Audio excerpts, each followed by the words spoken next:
नमस्कार दोस्तों, मैं अजय सिंह आपका स्वागत करता हूं एसएससी मेकर के यूट्यूब चैनल में। दोस्तों इस वीडियो में आपको बताऊंगा railway NTPC and railway group D परीक्षा 2019 के लिए दोस्तों मैथ के कुछ मोस्ट इंपोर्टेंट क्वेश्चन दोस्तों जो पिछले वर्ष पूछे गए हैं। पिछले वर्ष कहने का मतलब है दोस्तों रेलवे एनटीपीसी जो 2016 में एग्जाम हुआ और रेलवे ग्रुप डी 2018 में एग्जाम हुआ है, उसमें जो दोस्तों मैथ के प्रश्न पूछे गए हैं उन प्रश्नों को इस वीडियो में शामिल किया हूं। क्योंकि दोस्तों अगर आप पिछले वर्ष के सारे क्वेश्चन कवर कर लेंगे तो दोस्तों नए जो आपका एग्जाम होने वाला है 2019 में, उसमें दोस्तों आपका 70 से 80% क्वेश्चन क्या रहेगा, पिछले वर्ष के ही क्वेश्चन रहेंगे। इसलिए दोस्तों आप पिछले वर्ष के जितने भी क्वेश्चन हैं उसको आप अच्छे से देखिए, अच्छे से प्रिपरेशन कीजिए। और ये दोस्तों मैथ का दूसरा पार्ट है, पहला पार्ट मैं पहले अपलोड कर चुका हूं और सारे पार्टों को दोस्तों मैं आपको यहाँ पे कवर करा दूंगा, सारे क्वेश्चन कवर करा दूंगा और सभी प्रश्नों को दोस्तों जो आपके एग्जाम में पूछे जाते हैं उनके लिए मैं बहुत ही आसान शॉर्ट ट्रिक बताऊंगा, ताकि दोस्तों आप इन सभी प्रश्नों को जो एग्जाम में पूछे जाते हैं उनको आप बिना पेन उठाए सॉल्व करें मात्र सेकंडों में। बहुत ही आसान तरीका बताऊंगा।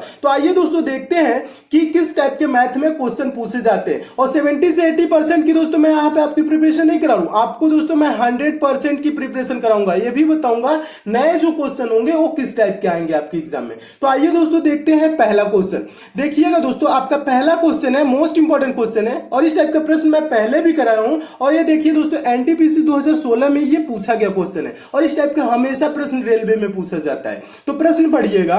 प्रश्न कह रहा है वर्तमान में राम अपने पुत्र की आयु का 4 गुना है, 5 वर्ष बाद वह अपने पुत्र की आयु का 3 गुना होगा, उनकी वर्तमान आयु ज्ञात कीजिए। राम और उसके पुत्र की वर्तमान आयु क्या होगी, ये चीज पूछ रहा है। तो दोस्तों मैथ के क्वेश्चन सॉल्व करने से पहले आपको करना क्या दोस्तों, मैथ के प्रश्न को थोड़ा सा समझना है। समझ लेंगे क्वेश्चन को, कॉन्सेप्ट क्लियर रहेगा तो कभी भी दोस्तों इस टाइप का कैसा हो भी क्वेश्चन आएगा तो आप सॉल्व कर लेंगे। तो देखिए क्वेश्चन समझा रहा हूं, समझिए। देखिएगा वर्तमान में कह रहा है राम और अब राम अपने पुत्र की आयु का क्या है दोस्तों 4 गुना है। और फिर क्या कह रहा है सेकंड स्टेप में 5 वर्ष बाद वह अपने पुत्र की आयु का 3 गुना होगा। कितने वर्ष बाद, 5 वर्ष बाद। और पूछ कह रहा है उनकी वर्तमान आयु ज्ञात कीजिए। तो दोस्तों इस टाइप के क्वेश्चन के लिए एक्स नहीं माना जाता है, ना पेन उठाया जाता है, बिना पेन उठाए ये सॉल्व होता है। मेथड का नाम है गो थ्रू ऑप्शन। हम ऑप्शन से सॉल्व करेंगे और कुछ ही सेकंड में इसका आंसर दे देंगे। देखिए कैसे सॉल्व होता है। मान लेंगे दोस्तों राम की आयु 60 वर्ष है, उसके पुत्र की आयु 15 वर्ष है। ठीक है,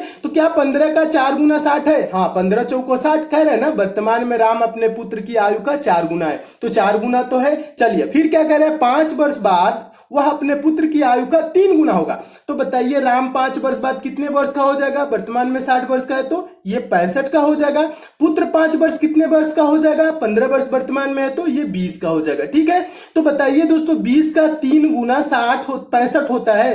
65 कितना गुना होता है, ये 3 गुना कह रहा है कि 5 वर्ष बाद वह अपने पुत्र की आयु का 3 गुना होगा। तो 20 का 3 गुना क्या होता है, 60 होता है। लेकिन यहाँ पे राम की आयु क्या हो रही है, 65 हो रही है। तो इसलिए पहला ऑप्शन क्या हो जाएगा दोस्तों, गलत हो जाएगा। ठीक है, पहला ऑप्शन गलत हो गया। चलिए अब क्या करेंगे दोस्तों, दूसरा ऑप्शन को चेक करेंगे। कह रहे ना वर्तमान में राम अपने पुत्र की आयु का 4 गुना है। मान लेंगे राम की आयु 40 वर्ष है, पुत्र की आयु 10 वर्ष है। तो क्या दोस्तों 10 का 4 गुना 40 है कि नहीं? हाँ है। 10 का 4 गुना 40 है कि नहीं? है। ठीक है, तो यहां पे तो क्लियर है। फिर नेक्स्ट लाइन में क्या कर रहे हैं दोस्तों, अगला स्टेप क्या कर रहे हैं, 5 वर्ष बाद वह अपने पुत्र की आयु का 3 गुना होगा। तो 5 वर्ष बाद राम की आयु क्या होगी, वर्तमान में 40 वर्ष है तो बाद 5 वर्ष बाद क्या हो जाएगा, 45 हो जाएगा। और पुत्र की आयु वर्तमान में 10 वर्ष है तो 5 वर्ष बाद क्या होगा दोस्तों, ये 15 का होगा।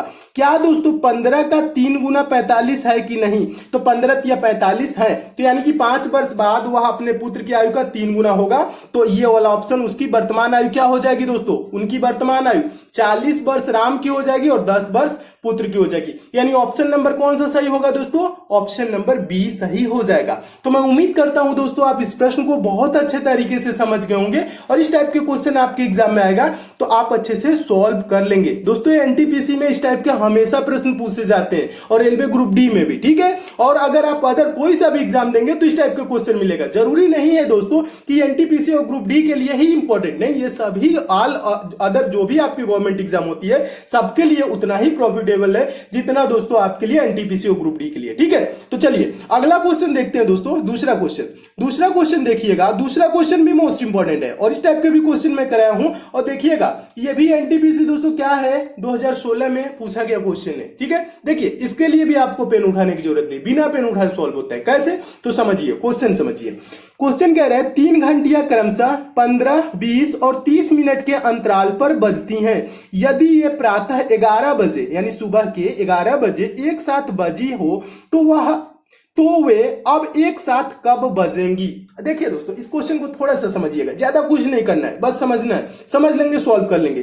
3 घंटियां हैं, 15 मिनट, 20 मिनट और 30 मिनट के क्या हो रही है दोस्तों, अंतराल पे बज रही हैं। एक 15 मिनट पे बजी, एक 20 मिनट के बाद बजी, 30 मिनट के बाद ये क्या हो रही है, अंतराल इसका ऐसे ये बज रही है। और कह रहा है कि ये प्रातः 11 बजे एक साथ बजी हो तो फिर आगे कब एक साथ बजेंगी। तो दोस्तों ऐसे जब क्वेश्चन आता है ना, जो अंतराल वाला मिनट दिया होता है ना, जैसे यहां क्या दिया है 15 मिनट, 20 मिनट और 30 मिनट का जो अंतराल है ना, इसी का हम एलसीएम निकालते हैं। क्या निकालते हैं, किसका एलसीएम निकालेंगे दोस्तों, देखिए 15 मिनट और 20 मिनट और 30 मिनट, 15, 20, 30 का हम एलसीएम निकालेंगे। 15, 20, 30 का एलसीएम क्या होगा दोस्तों, एलसीएम होगा 60। क्लियर है, एलसीएम निकालना मैं आपको बेसिक वाले चैनल पे बताया हूं, जो नए दोस्त हैं उनके लिए फिर से बता देता हूं।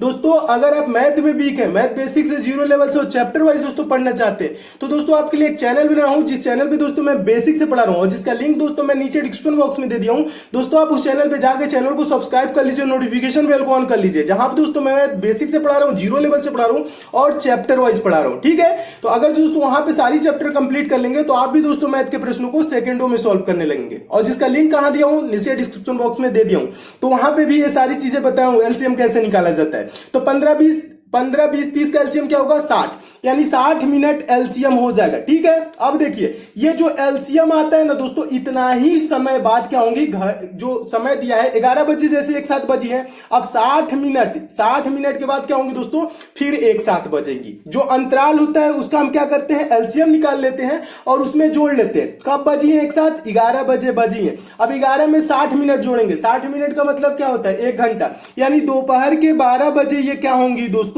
फिर एक साथ ये घंटियां बजेंगी, एक साथ बजेंगी 60 मिनट के बाद, यानी कि 1 घंटे के बाद 12 बजे। देखिए 12 बजे किस ऑप्शन में है, तो देखेंगे ऑप्शन नंबर बी में, तो आपका ऑप्शन नंबर बी दोस्तों क्या हो जाएगा, सही हो जाएगा। तो मैं उम्मीद करता हूं दोस्तों आप इस प्रश्न को भी अच्छे से समझ गए होंगे और इस टाइप के भी क्वेश्चन आपके एग्जाम में आएगा तो आप अच्छे से सॉल्व कर लेंगे।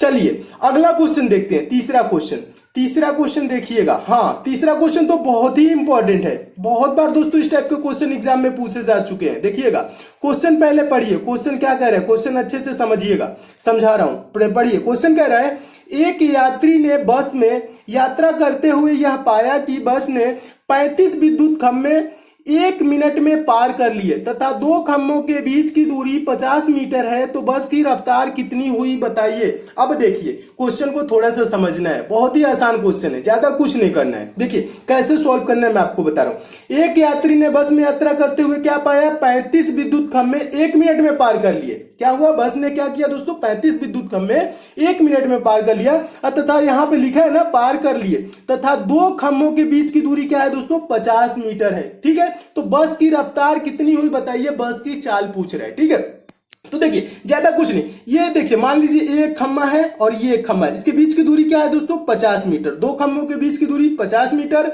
3 खंभों के बीच की दूरी क्या हो जाएगी दोस्तों 100, 4 खंभों के बीच की दूरी क्या हो जाएगी दोस्तों 150। तो यहाँ पे थोड़ा सा आपको कॉन्सेप्ट क्लियर होना चाहिए। देखिएगा यहीं पे आपको समझना है, यहीं पे ज्यादातर स्टूडेंट गलत करते हैं। क्या करते हैं दोस्तों, 50 मीटर गुणे 35 मीटर कर देते हैं, जो कि क्या हो जाता है दोस्तों 35 विद्युत खंभों की दूरी और गुणे क्या कर लेते हैं दोस्तों 50 मीटर, ऐसे गुणा करते हैं, गलत हो जाता है। देखिए यहाँ पे कितने खंभे हैं दोस्तों, 1 खंभा, 2 खंभा, 3 खंभा, 4 खंभा, 4 खंभे के बीच की दूरी क्या है दोस्तों 1, 2, 3, समझ रहे हैं ना, यानी 4 खंभों के बीच की दूरी हमें निकालना हो तो क्या करेंगे 4 गुणे 50 करेंगे। ठीक है, देखिए 4 गुणे 50 करेंगे, नहीं यहां पे क्या हो जाएगा, ये गलत हो जाएगा। क्यों गलत हो जाएगा, क्योंकि देखिए 4 खंभों के बीच की दूरी क्या होगी 50 50 कितने बार 3 बार होगा। समझिएगा, एक बार और समझाता हूं, ज्यादा कुछ नहीं, एक खंभा, 2 खंभा, 3 खंभा, 4 खंभा, यहां पे छोटा सा ऑप्शन लेके आपको एग्जाम्पल में समझा रहा हूं। समझिए ये 50 है, ये 50 है, ये 50 है, 4 खंभों के बीच की दूरी क्या हुआ 50 गुणे 3 करेंगे, 50 गुणे 3 करेंगे तो क्या आ जाएगा दोस्तों 150। 4 खंभों के बीच की दूरी क्या आएगी दोस्तों 150 मीटर, यानी कि 50 गुणे 3 जितने खंभे होते हैं उसमें से एक माइनस करके गुणा कर लिया जाता है। तो 35 विद्युत खंभों के बीच की दूरी हमें निकालना हो तो हम कैसे निकालेंगे? 50 गुणे 34 करेंगे। क्या करेंगे दोस्तों? 50 गुणे 34 करेंगे। देखिए यहां पे देखिए 35 विद्युत खंभे है ना, तो हम क्या करेंगे? इसके बीच की टोटल दूरी निकालेंगे। तो 50 गुणे 34 करेंगे, तो इसे गुणा करिए, 5 से गुणा करेंगे, 5 को 20 का 0, हासिल 2 5 15 2 17, यह क्या आ जाएगा? एक 0 इधर बढ़ जाएगा। तो ये कितना आ जाएगा? 50 गुणे 34 करेंगे तो दोस्तों 1700 क्या आया दोस्तों? मीटर आया। ठीक है। और चाल बराबर क्या होता है? दूरी बटा समय। चाल बराबर क्या होता है? दूरी बटा समय। तो ये दूरी क्या आ गया? 1700 मीटर। और देखिए मीटर है, मीटर प्रति सेकंड, और 1 मिनट में पार करिए। 1 मिनट में कितना सेकंड होता है? मीटर प्रति सेकंड होता है, किलोमीटर प्रति आवर होता है। ठीक है। मीटर प्रति सेकंड होता है, किलोमीटर प्रति घंटा होता है। ठीक है, ये चीज क्लियर रखिएगा। तो 1700 बटा में क्या हो जाएगा दोस्तों? 1 मिनट को हम सेकंड में बदल देंगे तो क्या हो जाएगा? 60 हो जाएगा। ठीक है। अब ये क्या हो गया? मीटर प्रति सेकंड। लेकिन ऑप्शन में देखिएगा, सभी ऑप्शन किलोमीटर प्रति घंटा में दिया है। ठीक है, मीटर प्रति सेकंड में ये आपका आ रहा है, लेकिन ऑप्शन में जो है किलोमीटर प्रति घंटा में। तो मीटर प्रति सेकंड को दोस्तों किलोमीटर प्रति घंटा में बदलने के लिए हम क्या करते हैं? 18/5 से गुणा करते हैं। किससे? 18/5 से गुणा करते हैं। और देखिए किलोमीटर प्रति घंटा को दोस्तों यहां पे देखिएगा, ये क्या है दोस्तों? ऊपर 18 है, समझिएगा।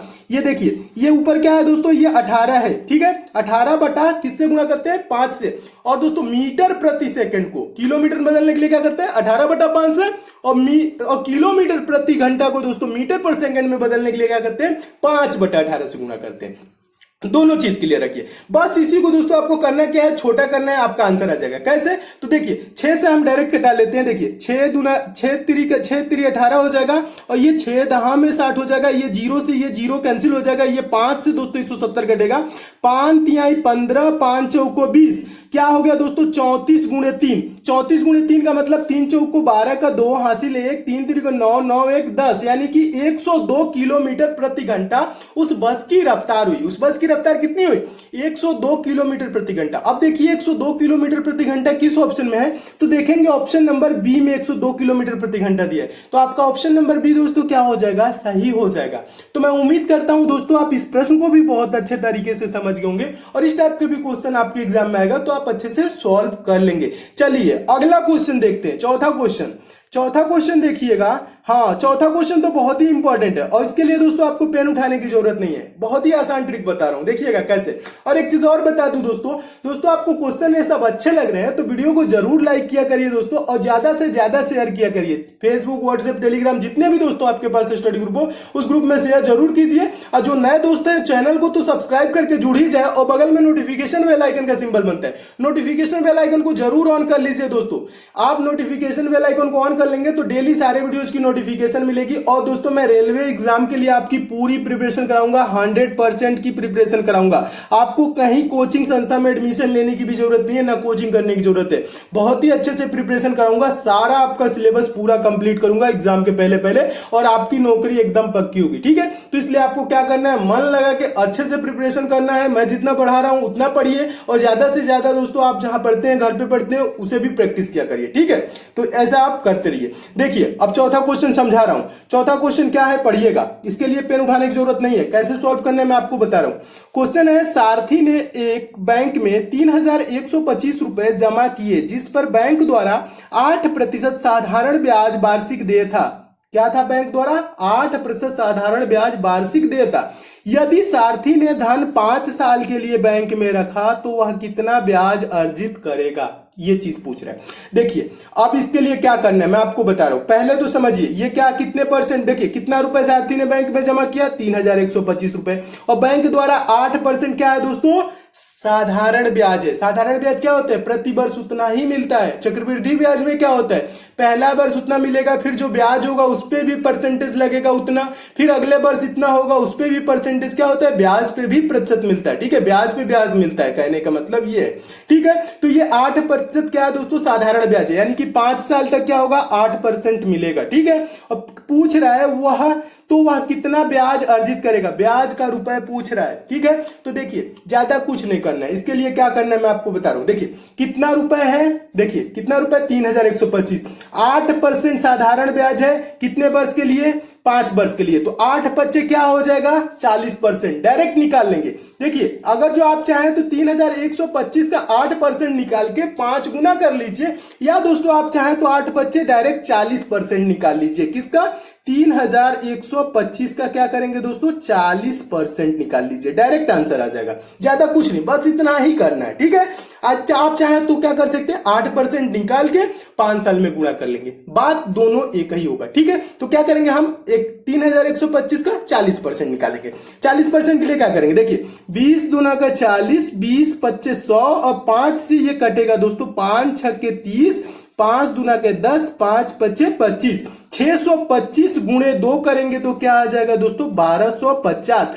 तो बताइए दोस्तों कितना ब्याज अर्जित होगा, वह कितना ब्याज अर्जित करेगा 1250 यानी 1250 रुपए। 1250 किस ऑप्शन में है, तो देखेंगे ऑप्शन नंबर बी में। तो आपका ऑप्शन नंबर बी दोस्तों क्या हो जाएगा, सही हो जाएगा। तो मैं उम्मीद करता हूं दोस्तों आप इस प्रश्न को भी बहुत अच्छे तरीके से समझ गए होंगे, और इस टाइप के भी क्वेश्चन आपके एग्जाम में आएगा तो आप अच्छे से सॉल्व कर लेंगे। चलिए अगला क्वेश्चन देखते हैं, 5वां क्वेश्चन।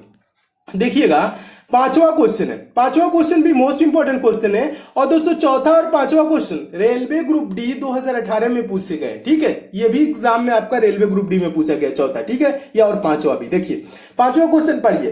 5वां क्वेश्चन है, एक ऑफिस में कुर्सियों और मेजों की संख्या का अनुपात 9:7 है, 9:7 है। यदि कुर्सियों की संख्या मेजों की संख्या से 42 अधिक है तो ऑफिस में कुर्सियों की संख्या ज्ञात कीजिए। ऑफिस में कुर्सियों की संख्या कितनी है ये आपको बताना है। तो देखिए दोस्तों इस टाइप के क्वेश्चन के लिए भी आपको पेन उठाने की जरूरत नहीं है, बस मैं आपको समझाने के लिए लिखता हूं। ठीक है, बिना पेन उठाए सॉल्व होता है, डायरेक्ट इसका आंसर दिया जाता है और बिना एक्स माने सॉल्व किया जाता है। देखिए कैसे, प्रश्न को थोड़ा सा समझिएगा। प्रश्न कह रहा है एक ऑफिस में कुर्सियों और मेजों की संख्या का अनुपात क्या दिया है दोस्तों, कुर्सियों का अनुपात 9 है, मेजों का अनुपात 7 है। और कह रहे हैं यदि कुर्सियों की संख्या मेजों की संख्या से 42 अधिक है तो ऑफिस में कुर्सियों की संख्या ज्ञात कीजिए, यानी कुर्सियों की संख्या कितनी है ये आपको बताना है। तो देखिए ज्यादा कुछ नहीं, कुर्सियों और मेजों का अनुपात क्या दिया है 9:7 दिया है। तो देखिए किसकी संख्या दोस्तों, कुर्सियों की संख्या मेजों की संख्या से कितनी अधिक है 42 अधिक है। कुर्सियों का रेशियो क्या दिया है 9, मेजों का रेशियो क्या दिया है 7। बताइए रेशियो में ये कुर्सियों की संख्या मेजों की संख्या से कितना अधिक है, रेशियो में ये कितना 9 7 से कितना अधिक है 2 अधिक है, यानी कि 2 रेशियो बराबर दोस्तों, और संख्या में क्या हो रहा है 42, 2 रेशियो बराबर दोस्तों 42, तो 1 रेशियो बराबर क्या होगा दोस्तों 21, 1 रेशियो बराबर क्या होगा 21। और पूछ क्या रहा दोस्तों ऑफिस में कुर्सियों की संख्या ज्ञात कीजिए, और कुर्सियों का दोस्तों रेशियो क्या दिया है, कुर्सियों का देखिए अनुपात क्या दिया है, कुर्सियों का अनुपात दिया है 9। तो क्या करेंगे 1 रेशियो बराबर 21, तो 9 रेशियो बराबर क्या होगा 9 गुणे 21 बराबर क्या होगा 9 एकम 9,